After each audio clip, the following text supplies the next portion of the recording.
I'm Andy, Prince of Editing and Defender of the Secrets of HeManSkeletor. Fabulous secret powers were revealed to me the day I held aloft my magic camera and said, "By the power of NMC, I have edited the episode!"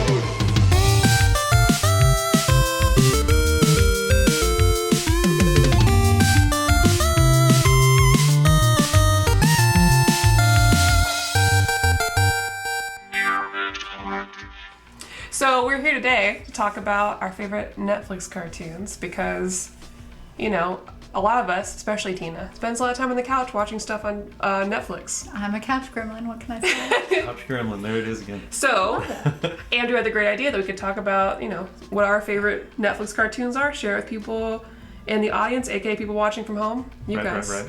maybe on your couch, Pew, pew, pew. and talk about what people can watch, what you recommend, you know? And I'm excited that you're getting into watching cartoons on Netflix. Next step is anime. We are on a trajectory here. I'm just happy when adults absolutely. actually watch cartoons because a lot of times they just write it off as kid stuff. Because, you know, we grew up watching cartoons. That's for kids. And even when they give out awards, it's like, oh, I didn't even watch that. I just gave it to the most popular thing because it's kids.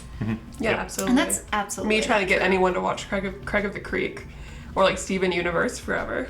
You know, for me at least, it's been a long time since I've watched, I won't say not all cartoons, but definitely watched a ton of cartoons as a kid. And then somewhere along the way, just kind of stopped. And I just didn't really catch on to the adult cartoons for a long time until fairly recently, actually. Well, there's a ton more now, I feel like. Because, I mean, like, we have anime, so we've had adult cartoons. Sure. Like, animated things that are more marketed towards adults that aren't like Adult Swim level goofy. Right. And I mean, there were adult cartoons before that, but it didn't really register for most people. It didn't land that niche market because there was that whole stigma around cartoons as it's just for kids. Even though a lot of the cartoons, if you go back to watch some of the stuff like Animaniacs that we used to watch when we were kids, they put a lot of adult-themed jokes and subject matter in there that just totally got by. Well, Nickelodeon, like, I remember watching the documentary recently, The Orange Years, and they even talk about how, like, they really got away with a lot of stuff. Yeah. And pushing a lot of things. Like, because people just don't pay attention. Like the censors don't pay as much attention, which is weird now for us because people are so hyper focused on we got to worry about the kids. But back then it wasn't really like they didn't really care. Like cartoons, they were just like, oh yeah, that's safe for the most part. Is this going to turn into one of those episodes where it's like back in my day? Well, back in your day, what did you watch? I used to wonder. Oh God, back in my day. Okay, so back in my day. I was a kid growing up in the 80s and 90s, but definitely most of my cartoon watching was in the 80s. So I started out, I probably first started out with things like the Smurfs. Yeah. And what was the other one? The Snorks. Snorks? Yes, the Snorks. Yeah. But as far as like the ones that I really remember, I was big into He-Man and the Masters of the Universe. Well, let's talk about that because... Whoa, what a segue. What a segue indeed. That was almost as if it was planned. He-Man. Right?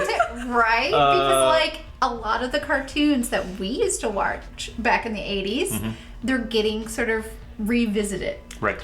Which, like not He-Man. just once. Like He-Man, yeah. Which you both watched. Which, She-Ra even. Yep. Got And She-Ra, yep. So yeah, let's talk about Masters of the Universe. Revelation? Revelation, yes, specifically Revelation. So I watched this very recently, and it is probably one of the only recent Netflix cartoons that I have watched. But I remember seeing the trailers for it, hearing about the concept when it was going to come out. But I really didn't pick up on hardly any of the story. I didn't dive into it to see what was, not necessarily because I didn't want spoilers, but just because I was like, I'll get around to that. Yeah, but then you're also like, I'm I'm familiar with He-Man. I know what He-Man's all about. Yeah. Right. For us. Yes. You didn't watch I've never seen it. I get the gist. He was a prince, and he was skinny, but then he got the sword, and by the power of Grayskull, he's a big, strong man. You got it. And also Skeletor is there. It's the basic Episode's over. We're done. thing You of got the it, 80s. And then there's that meme with the rainbows. That's my entire He-Man knowledge. Yeah. And that is it. I don't know anything else. That's pretty much it. I don't know. So I didn't go into I watched the cartoon as a kid. Yeah. I was obsessed over the cartoon for the longest time. I remember before I had actual He-Man figures, because we weren't like, we didn't have a ton of money. So my mom used to she used to draw the figures on like thick cardboard stock, and then cut them in such a way that you could like the arms and the legs could bend and the head could move around, even though it's all two-dimensional. Those were my toys for a while. Those were my He-Man toys for a while. That's so sweet. That was a lot of fun. I still think about those. But I was big into the cartoon. Really big into the cartoon. Never got beyond that. I think by the time that I got maybe old enough to where I might consider diving into like comic books or whatever, I was at that point more into Transformers, G.I. Joe. You still had your weekday afternoon cartoons at the time, which were things like DuckTales, and then Saturday morning cartoons. And then, I hit puberty years and was like, cartoons are stupid. I don't need any of that kid stuff, whatever. Oh man, we had Biggest Castle Grayskull. Like my grandparents bought us Castle. I wish I still had some of these toys like Ghostbuster, all the toys like Ecto One and stuff. My brother's favorite was Man at Arms, and so we had Man at Arms, we had He-Man, I had She-Ra. And then I had like some of the weird like Skeletor like bad guys Merman and stuff like that. Like we had those guys. Like my brother was obsessed. Beastman and everything. So we didn't collect the comics, but we had it all. Yeah. Okay, so I have like no knowledge, but even people that like are younger than me have been watching like the new show and talking really highly about it. Like everyone's talking about how cool the ladies are on TikTok. That's all I know. So how does this compare to the original? Is it like a retelling? Is it what's different about it? What makes you want to enjoy it now as an adult? Like, right. I had, like you, I had no knowledge going into it when I was watching it. I thought it was going to be a retelling because so often they take things from our childhood and they say, let's start from the beginning. Let's start from the beginning. Let's introduce people like they did with She-Ra. Well, and that happened in the early 2000s. Yeah, because there was a He-Man reboot at that point. Now, I never watched that, so I don't know. It was okay. Was it a retelling? I watched a little bit of it. I don't remember too much because it was like mid-2000s. Was it on Toonami? Because I might have caught it, but not enough to like. Yeah. Like I was still living at the dorms when it came out. I'm pretty sure. Yeah. Like it was. And I was in middle school. It was not that memorable, unfortunately. Yeah. But I was surprised like you. Like I sat down to watch it with my wife, who's never really watched He-Man. Yeah. And it was very interesting. And I would have loved to have you watch it because I would have wanted your input on this. But from what my wife said and what I did, we had two totally different experiences for the very first episode. And I told you this already, but basically it starts out and it's a continuation. Okay. It's not a revisit of the material. It's continuing off where basically the show of the original from the 80s, from the mid 80s, our childhood. And my wife was like, oh, this is boring because there's no attachment to the characters. It doesn't really give you any lead in to get an attachment or get their storylines. Like you're dropped into this expecting to know these characters, their backstories. But would you say it's new watcher friendly enough? Because sometimes you don't need to have everyone's backstory. That first episode, I think you might be a little bit like because they do start to give you their names and stuff. You might be a little bit, but by the second or the third episode, you're in. And she was in. Like the second episode, she was into it. She was like, this is more character connecting because it starts to introduce some new characters. Yes. I kind of had the same reaction once I started watching the first episode, and I was hooked right away. But I was surprised to find that, this is a continuation of the original series, like right where it left off. We're just jumping right in the middle of things. And my initial reaction was, wow, this is fast. But then I kind of like peeked back a little bit at the old show and it's like, they kind of did the same thing back then. Like they just threw all of this stuff at you all at once and just said, hey, you're kids, you'll figure it out real fast. Right. You're going to get into it. It doesn't matter. I would say probably that, you could get into it. My wife enjoyed it. She didn't really watch it. That's the thing. She didn't enjoy the first episode, but that's so many shows. You're like, the first episode, wait until at least the third episode to determine whether or not you should continue or not watching a show. That is always my recommendation. Give it at least to the third episode. Sometimes there's longer shows that have that great payout.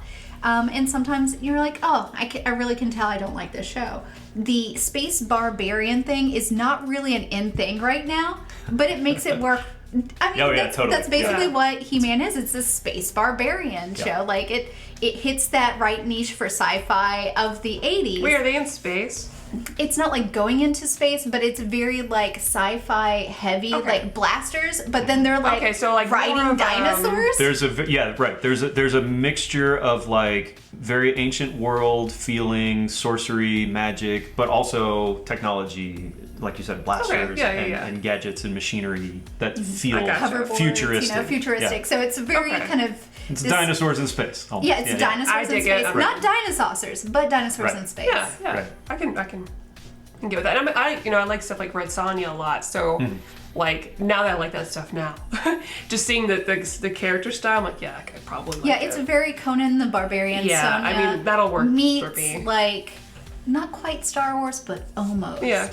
It's kind of that sort of like weird mashup that hit just right in the 80s because that's what it was all about. And I think it does very well right now. The storytelling, I'm very hip to it. I'm very interested in the characters that they've chosen to kind of pull He-Man into like this sort of, like aspect that we have now. Yeah. And I'm probably happy. I'm sure that's good for a lot of people who are big fans that were fans of She-Ra and didn't feel like She-Ra worked for them. Mm-hmm. Right. I'm sure. Oh, yeah.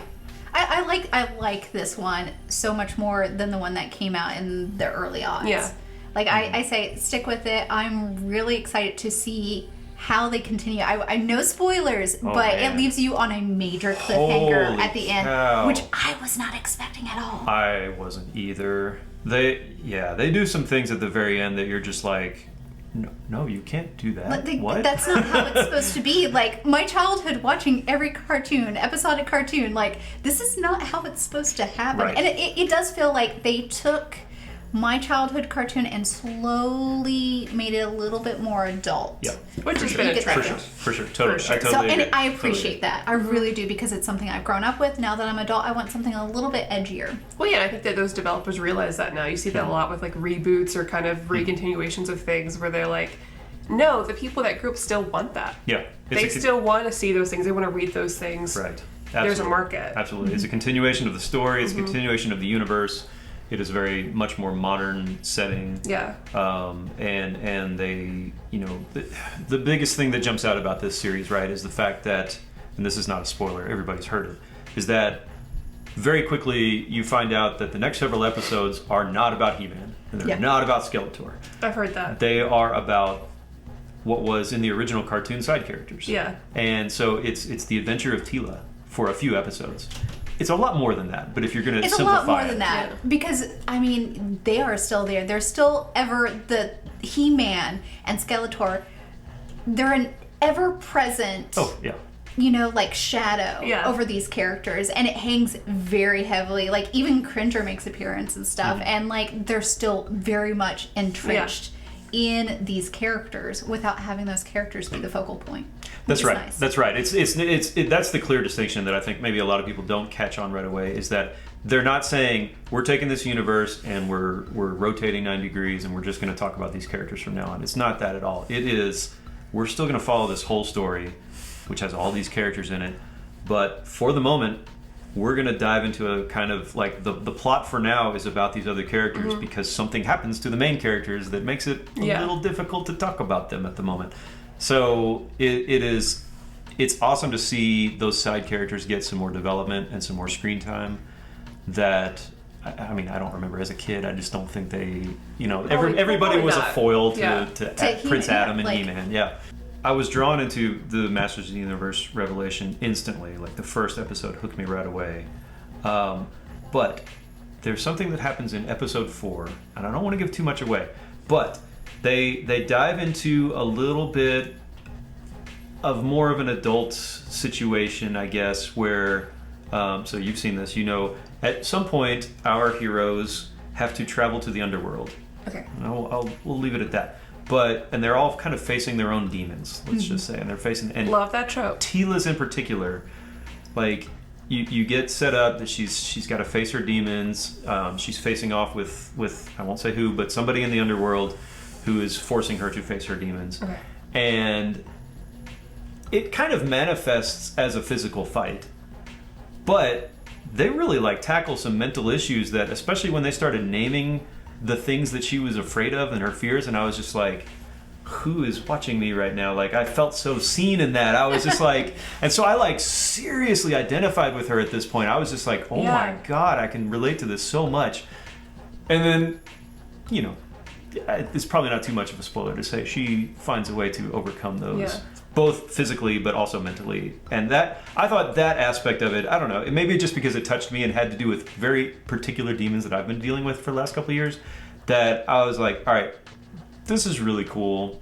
This is, I don't want to say it's not something I would have gotten, it's not something I would have gotten out of the cartoon from the 80s when I was a kid, because that, at least at my age, that cartoon had its own little moral stories at the end of it. But they were so like light. That, right? They were light, but they were, appropriate for kids. Now, I will say this, actually, one more side note that I hadn't thought about. I was looking up a little backstory on this. The voice actors, everybody knows the voice actors, like there's an amazing cast of voice actors in the show. And they're all new voice actors for this universe, except for one. Alan Oppenheimer, who voices Mossman in this, who's kind of he's a pretty small character in this series so far, at least. He was a voice actor from back in the day. Yeah. From back in the 80s. He did a ton of the voices back in the day, including Skeletor. He was Skeletor and a lot of other ones as well. And I watched, if you're watching this on Netflix, there's an after show after the first 5 Companion episodes. with Kevin Smith. Yeah, exactly. Oh, Kevin Smith hosted. Well, he did some of he was part of the production. He was one of the main producers, right, exactly. And so they had a lot of the different voice actors on to say little bits. And it was really short. Honestly, it felt extremely edited. I wish, because I think it was about 25 minutes, I wish they could have given us like the hour-long version. But anyway, they had Alan Oppenheimer on, and he talked about, for the most part, he's like, this is, you go in, you do your job, you get paid, you go home. And that's what I thought it was. But he did mention about how one time, I forget where he said he was, maybe at a convention or something like that, and some guy in his probably 30s who had kids of his own came up to him and he said, hey, I just wanted to thank you because when I was watching this show, I was about 7 or 8, and I was suicidal. And it was this show and the morals that you guys said at the end of the show that got me through that. And I was just like, wow. That's a lot. That's a lot. That's really sweet. Sorry to get a little deep, but that's really sweet. Pretty cool. Yeah, there's a lot to unpack and think about, but I was just like, okay, wow. He-Man is a little more than I gave it credit for, maybe. Oh, see, you saw that so well. Now I want you two to do, I want to watch the show, and have you guys do a full video about you just, dissecting it. We could do that. Yeah, honestly, that would be... Could definitely do a Let's Watch. Deep dive. So, before I bring up the more, the funnier adult cartoons that I want to bring up, that I've definitely watched a lot of them on Netflix, I think it is good to go ahead and talk about if this, this cartoon in particular, you would be able to speak to this, definitely is probably, if you like this, you'll probably like Castlevania or The Witcher. So Witcher. To even say a world building, and that's a good lead into and stylistically too. Stylistically, yeah. The Witcher. What's the that just dropped? I don't know. Something about a wolf. Sorry, I'll just say The Witcher. The Witcher cartoon. The Witcher cartoon. The Witcher cartoon. It's a prequel. It is a prequel, and it adds to the world, which is nice. I always love when supplemental cartoons or shows kind of just doesn't take the meat, but it also gives you some sides to your dinner, Mm-hmm. And this is what the show does. So it's Vesemir, who is Geralt's mentor teacher. Yeah. I think he may have been his log surprise. He was his father figure, basically. Father, yeah. But it's younger Vesemir. So if you like kind of the good eye candy ladies, but you like a little bit of cartoons, I would say The Witcher with Vesemir is really top notch. I'm eager to watch it because I didn't watch the show, but I'm a huge Witcher 3 fan, which I think you would love. Mm-hmm. Either the game or the show. But lore-wise and world-building-wise, if you like that kind of fantasy with a little more grit, but with some magic in a way that's surprising, the way it's used, then definitely it's a great avenue to go. So I'm definitely curious about Well, and I love Vesemir. I loved him anyways. Well, Vesemir's an interesting character. Like when we meet him in the Witcher books, in the so series, cute. He's older. He's falling asleep He's a good lot. grandpa. He's ancient. When we meet him in the show, he's both a child, so we kind of see him grow up a little bit. But he also, like, how he goes about entering the world of The Witcher, which he chose to enter this world, which is a really interesting view, because most kids are, like, they're given as sort of payment for Witchers. You get a little bit more history and lore, like you were saying, about how the Witchers are made and the setup for Geralt and what's going on with the show. There's a little bit, like, give and take, like, a little change or here and there from the books, which is fine. Fair. They did this that is with the show too, so. And they did do that with the show, but it kind of speaks to how Vesemir is, kind of gives you a more inkling and a broader spectrum of his history and what's going on with him, and I enjoyed it. I loved the characters, I loved the setup, I loved the dynamic of having the political play in it, which I really enjoy with a lot of things. A good political play, like this team, especially in a fantasy world, like Game of Thrones wise. I love.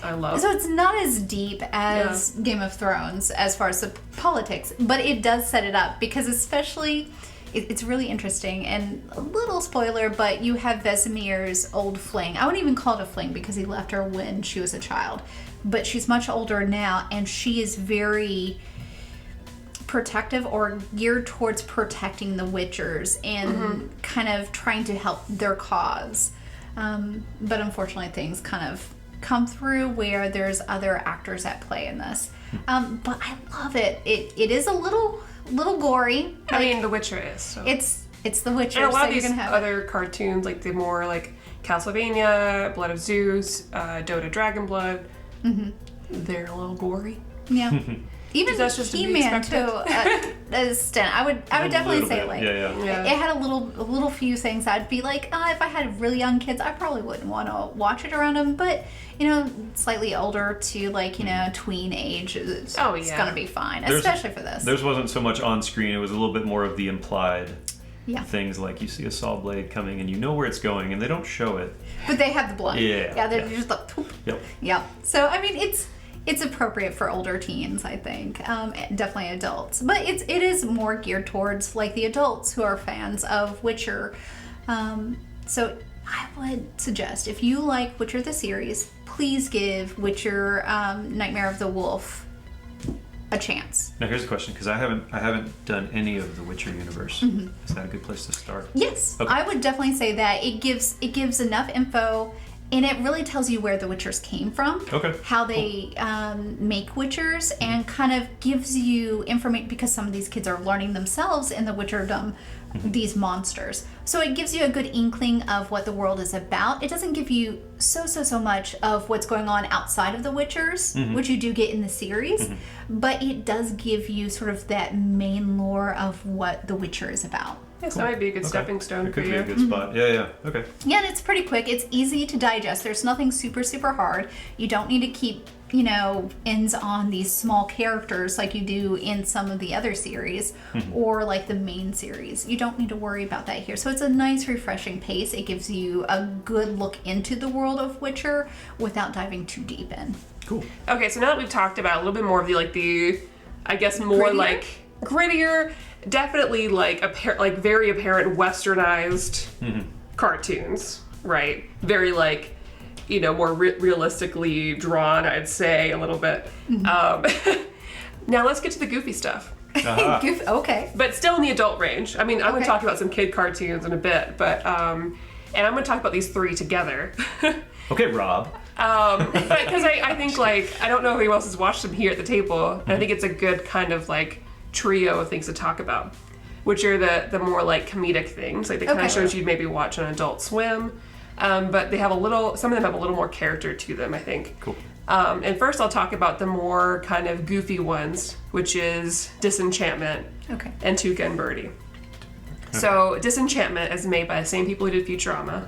Ooh, okay. So already, really? I think that's a big sell, because I love Futurama. And I've talked about Disenchantment before here. Which I really like. I like Futurama more still, but I really like Disenchantment. because you have more of a fantasy setting. So you have this girl whose father's a king, and she's a drunk, and one of her best friends is Elfo the elf. And this little demon who's like basically like Satan. Lucy. Nice. Short for Lucifer. Do it. And so she gets all into all sorts of like shenanigans with like an overall sort of like big fantasy, overhead on the story. Okay. Like, where's her mother? What's that about? Or like, where are Alpha's people? Like, how can she save the kingdom? And then that kind of goofy stuff you can put in there while also dealing with like typical, I keep thinking about like Gallivant, like the feudal issues where you have like the king and like the poor people and like that kind of back and forth. It has elements of like Monty Python. Yeah. It has sort of like a modern take, so you have like, a step queen that's not evil actually. Nice. So it's like her stepmother and like... Yeah, and you get all the jokes about like, people of like feudal era, like not taking care of themselves or bathing, so they're always getting sick from kinds of things because they don't know how to do things right. But still put together with like the fantasy elements. So it's such a great thing if you like Futurama and you're looking for something that's like comedic, but in like a different familiar setting. Mm-hmm. It's so much fun. It's like 3 or 4 seasons out right now. How old is this? Oh, good. It's just 3 or 4 years old. Oh, okay. I would say a little bit pretty longer recent. than that. I would say about 5.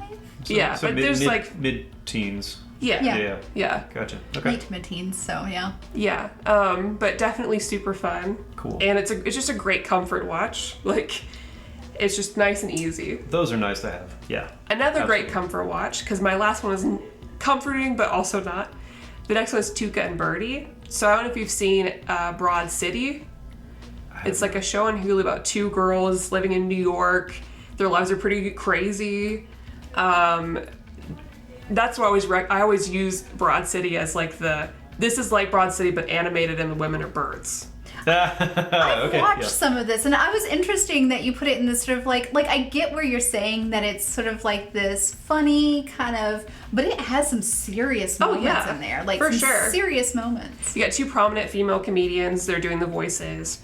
And they just get into shenanigans because they're hot and young and dealing with just like Tuka gets her into shenanigans. Poor Birdie is like the straight fiddle, where Tuka is sort of that like out of left field, like crazy always friend. shaking her So butt. it's a bit of an odd couple. Yeah, absolutely. Very different. The ones that have been friends forever. You have the more responsible one who's trying to get her life on track. Who cannot speak out for herself half the time. And then you have Tuka, her friend, who absolutely can speak out for her and her friend. Oh, yes. And they balance each other out and compliment each other, and obviously the type that like need each other. Mm-hmm. But it's hilarious and just so much fun. The downside is only the first season's on Netflix. They decided not to continue it, but it is getting continued on Adult Swim.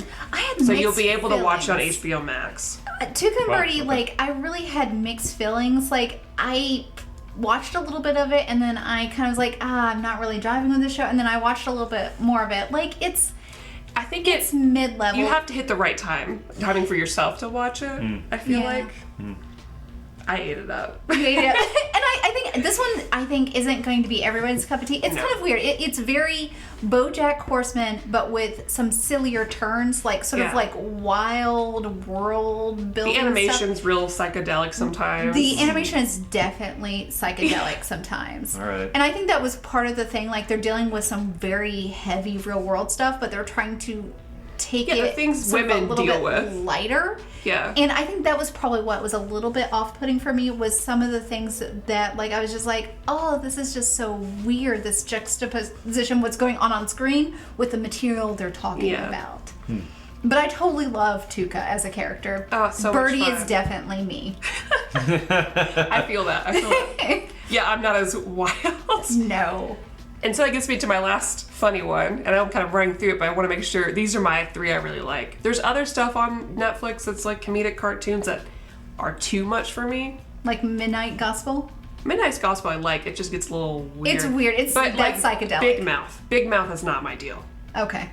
I keep wanting to watch it, but then the art style, that's the one where I like Nick Kroll, but I can't. Okay, BoJack Horseman, which I think you should absolutely watch because I've been told that. Yes. You and I talk a lot about like shows that do mental health well.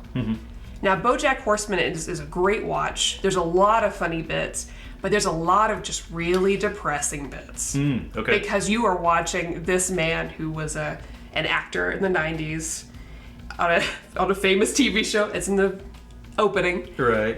Who basically became an alcoholic. He's kind of ruined his own life. Oh, wow. Okay. It's he's very got much a a lot show of about an anti-hero. family issues. Cool. He continually messes up.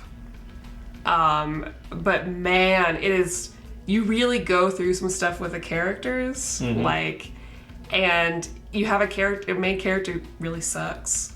And he knows what really he's about. sucks. Like, he knows and he thinks he can do better, and he just is can't proud of stop himself, but he himself. just can't Right, stop himself. right. And I think he is very honest about it, but the characters around him aren't honest about who he is. Like, they have their ideals of what he is, even when he's not being the best person. Yeah. Oh, I see. But I think it's something that's worth watching for everyone. Like, you really go through a journey with this. Their conversations about mental health are great.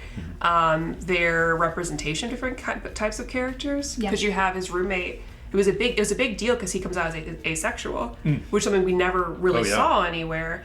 And also, there's another character in there who I really love. And at one point, she gains weight, and no one makes a joke about it. Huh. No one makes anything about it. It just kind of happened. But she's healthier in her herself at that point, and it's so small, but it's like, wow, isn't this nice that no one's making a thing about it? Yeah, this is really good. Yeah, the fact that nobody's making a thing about it, but clearly they made a huge deal planning that behind the scenes. Because you don't have, she's animated. That's you cool. don't have to do that. Right. Well, it deals with a lot of serious topics like that. Suicide in ways alcoholism, that drug addiction. inside Hollywood, with things we know that is going on, but a very things real that happen with portrayal. young actresses, Childhood actors, older actors who just go after really young relationships. So it builds on that, and it kind of gives you, like, it's not glorifying anything by any chance, but it does. It gives a very realistic view of Hollywood, the problems of Hollywood, without putting anybody on a pedestal. In fact, it's taking people down from their pedestals. And I really like that it does that, because not a lot of shows do that. Cartoons especially do not. These characters, they are what they are. They are very for being animals half the time, they're very human with human flaws. Yeah. Cool. One that helps too, I feel like having like animal people makes it easier to deal with those things. For sure. Right. But yeah, that was my very quick and like, here are 3 comedic things. Well, and I like how you both mentioned that some of them fit a certain mood, and you kind of have to be in the mood for it, because I kind of do, like, I'll take a lot of recommendations from people, and I've got this list, and sometimes I'll jump into, I'm like, all right, I'm going to try this show, and maybe it'll fit. And I watch an episode and I'm just like, I'm going to keep it on the list, but not now. Yeah, right. Exactly. Like, it took me years to watch Breaking Bad because I knew that I need to be in a certain place to watch it. Yep. And I feel that way about a lot of shows. Like, it's just, I need to be in the right space or it's not going to jive with me. Right. I mean, there's several of these cartoons that we've recently, like, I could watch The Witcher anytime. I could watch The Masters of the Universe anytime. Tuka and Birdie, I would watch like maybe 1 or 2 episodes and then chill out. BoJack Horseman, the same way. Midnight Gospel, the same way. I would probably just watch 1 episode of Midnight Gospel and let your mind digest it, because you're either going to like it, it's going to be so trippy, or you're gonna be left with the last 3 like feeling weird quick, sometimes. Yeah. Midnight Gospel, which you might like. The audio is based like a podcast, and he's telling you his fantastical stories through a podcast, but they're like really trippy. Like Adventure Time times like 100. The one that really got me with Midnight Gospel, and I would suggest anybody watch, is when he's interviewing his own mom and they're talking about death and the reality of death. Oh God, yeah. Because she's dying. I think she's dying of cancer or something. But it's a very hard truth. It's a very hard conversation, but it's very meaningful.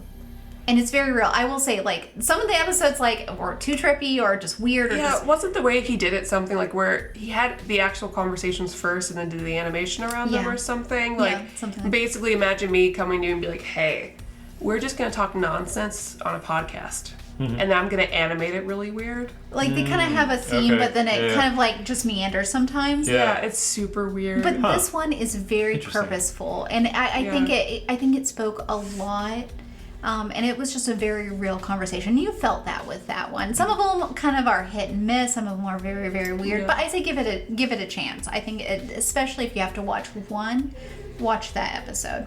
I think we should do this again and talk about different streaming services, because I want to talk about Steve Universe so bad, because that's a cartoon that deals with like some mental health stuff in a way that isn't like overtelling you or overshowing. It's just, we know it's there, and it's definitely teaching the right message, but it's dressed in a way it feels very like accessible. It feels very relatable in a way that you're not being fed, as I guess is the word. And it's very attainable for both adults and for kids. Oh, absolutely. I hang on to some of those things.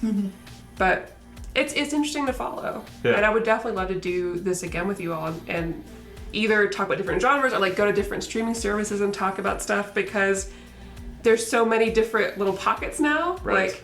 Disney Plus, we could talk about a ton there. Yes. You know, HBO Max, since it has all the Cartoon Network cartoons, there are some fantastic stuff there that like I want to talk about all of it. And then we didn't even touch we will touch eventually the Netflix anime because that requires its own separate thing, really. Right. Because that would take another hour, because you should all watch Great Pretender on Netflix. But you're like, you guys gotta watch The Great Pretender. We may even need a part 2, because like... Well, I will say, I do want to even talk about older stuff like She-Ra, Dragon Prince, oh man, there's a bunch. But I did want to leave off on one that I would suggest. Give it a chance, and it's going to take a while for you to give it a chance if you're not into sort of like that new modern slappy weird cartoons, and that Centaur World.